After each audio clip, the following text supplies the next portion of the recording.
Donald Trump is notoriously weak on across the board. The economy hasn't gotten any better. There's some notorious blunders you can point at, like Iran. People don't know why we're still there. Today, we just saw the expansion of the war in Egypt. You see these headlines every single day. We're talking about anti-weaponization. We're talking about infighting. But at the end of the day, my criticism to my own party is that we have not developed a clear enough message answering one question, which is, what are you going to do tangibly for the American people if we give you the reins of power? I have not heard Hakeem Jeffries answer that question, and it drives me nuts. We can no longer simply say that we are not the party of Donald Trump, because you know why? People apparently don't give a damn, right? They just don't care.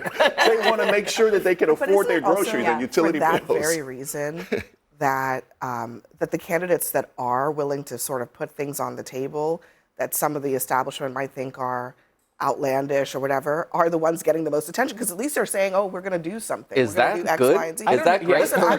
Did not say that it was good. I'm just saying. It might not be. I'm just saying if there is a choice between vagaries and specificity, voters are actually kind of in some cases gravitating toward the candidates who are being pretty specific about what they want to change. Yeah, and that's atypical, because you would typically want, as a candidate, to paint a blank canvas and then allow voters to paint whatever their desires would be on top of it. What Democrats are benefiting from right now is that their base is just very enthusiastic to vote. Republicans, less so. You can expect that to change as we get closer to October. And there are a lot of opportunities on the table.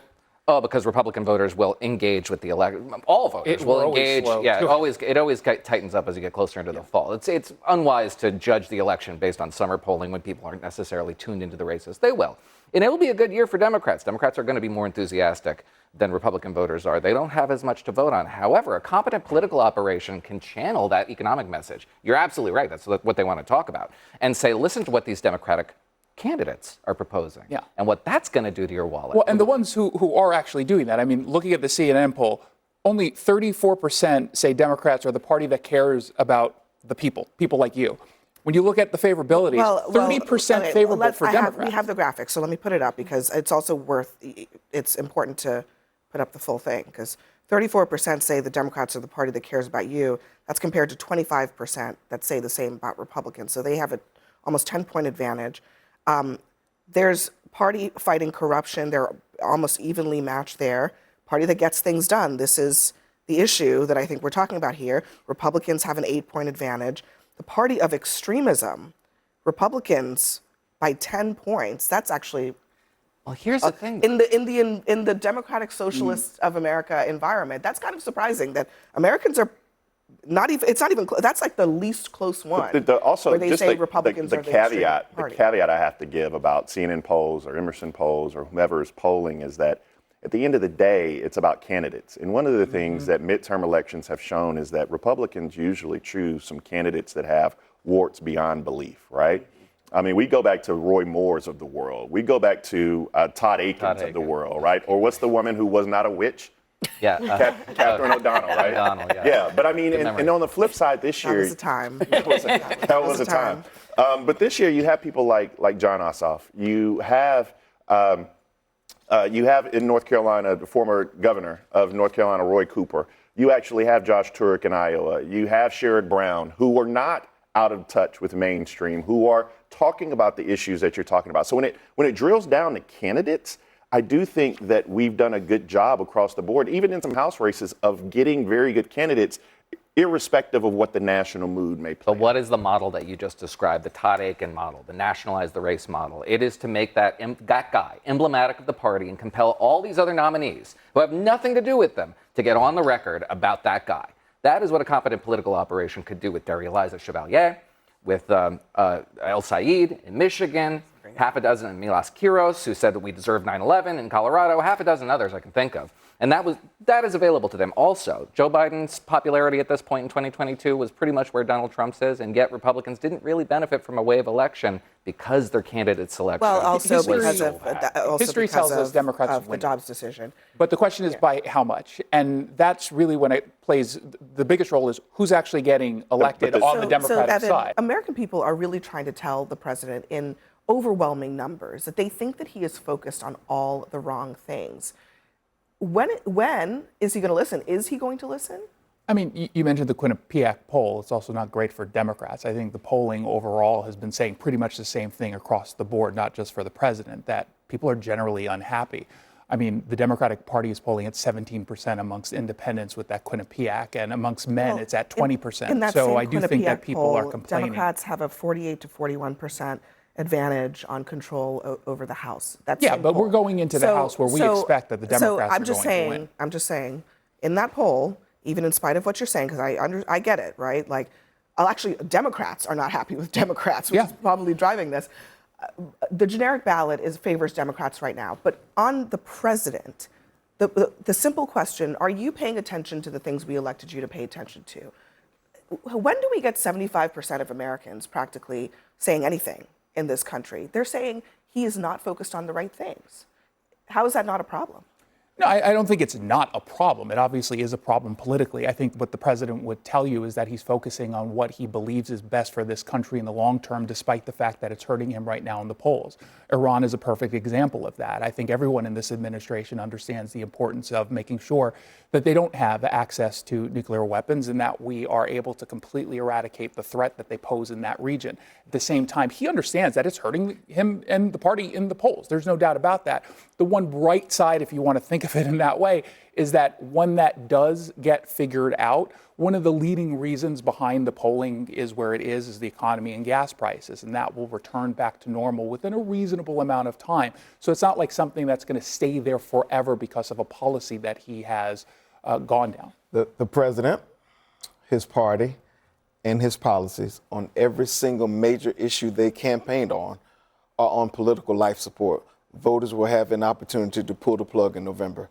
Well, Democrats are polling exactly the same way. In that polling, the best way you measure the economy is feelonomics. Economics you can feel.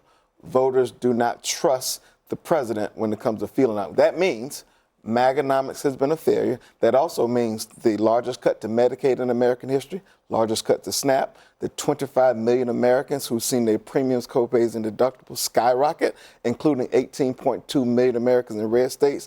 They're showing their passivity in this polling. Donald Trump and the Republicans have given the middle finger to middle-class Americans in middle America, and they are going to respond as they have been consistently ignoring the polling in every that shows single exactly election. the same thing when it comes to these issues with Democrats, by and large, across the board. That has been the case. That may be true about our brand, but November is going to be a binary choice, us versus them.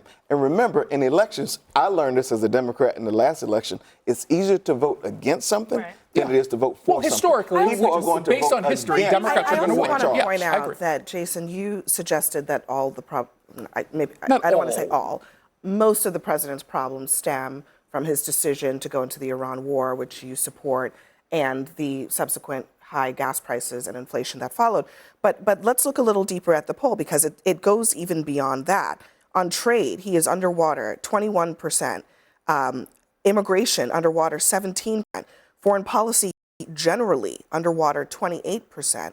So it's not just, I mean, they are unhappy about the Iran war, for sure, Lydia, but it's not just that. It's really, literally every agenda item, including immigration, which is supposed to be a strong suit of his. 61% of Americans disapprove. Yeah, well, I mean, this is certainly a warning letter to Trump. And I think in the last few weeks, we've seen he focused on election integrity, which is a little bit better for him.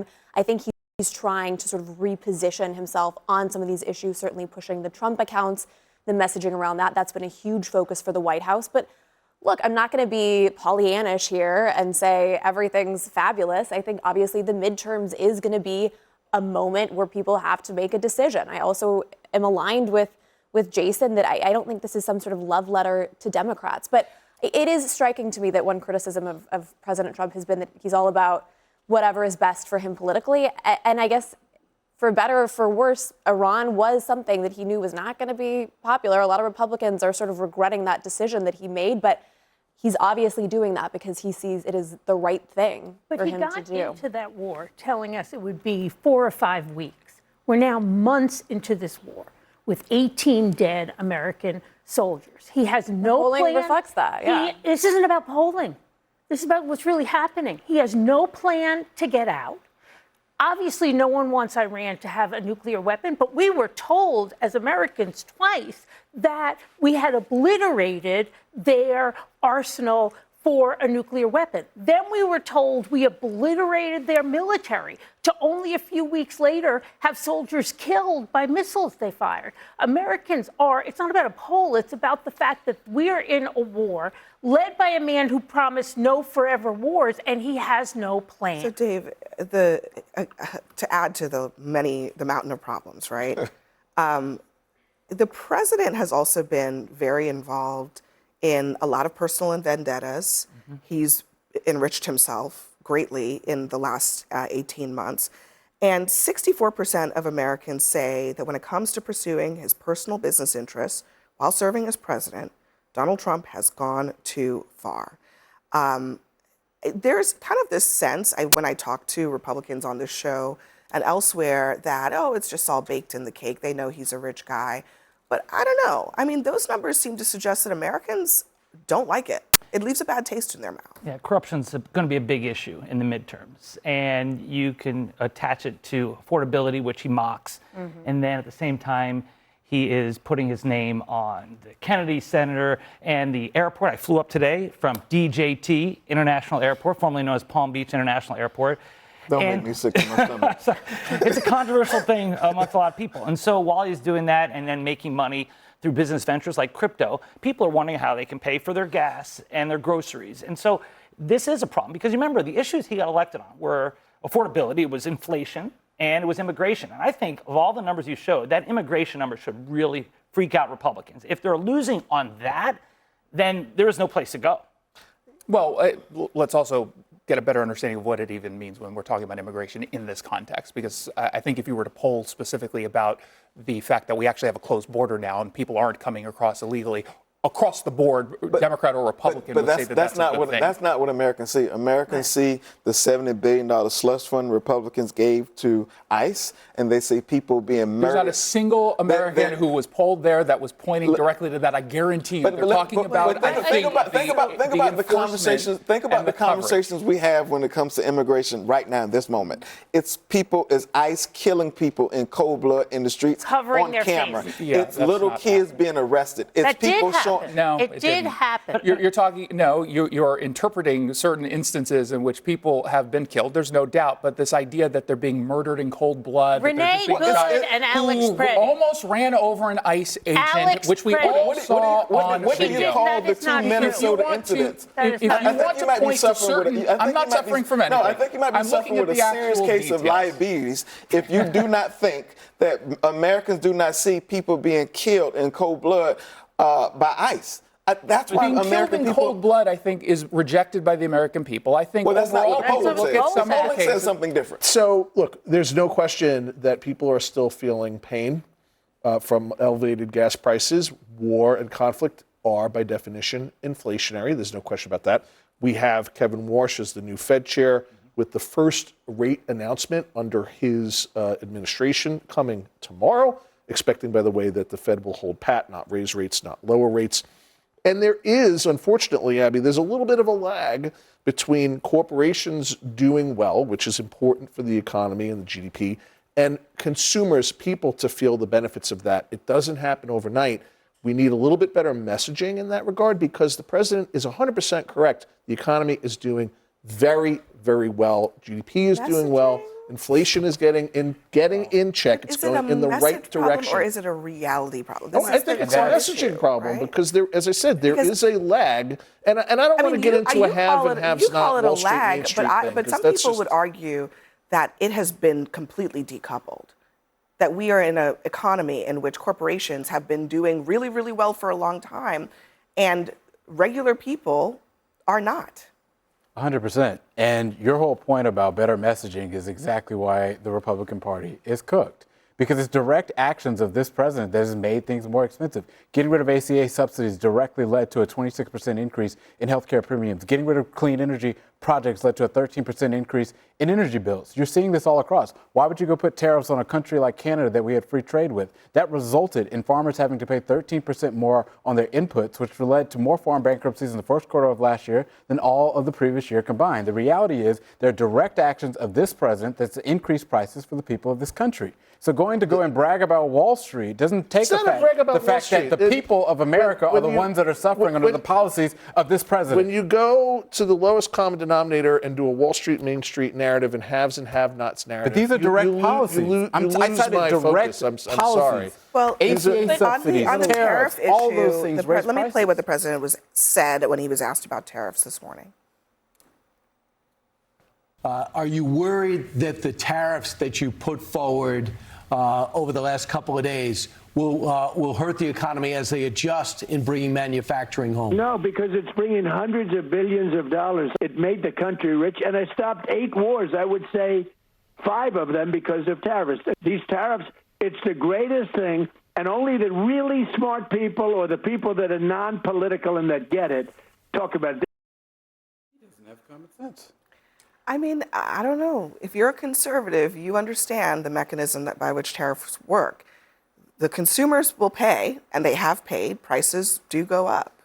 Yeah, and you know who's paid way more than these latest prices are the Midwesterners who have had our factories shuttered, who are now suffering deaths of despair at rates we've never seen before. I'm from the Midwest. I'm from the Quad Cities area. We've had factory after factory closed down. What about the farmers in the Midwest who are dealing with tariffs as well? But what about the farmers in the Midwest who also have been paying the consequences of these tariffs? But what I'm telling you is do they matter too? Getting rid of these tariffs have obviously led to a decline in the American working class.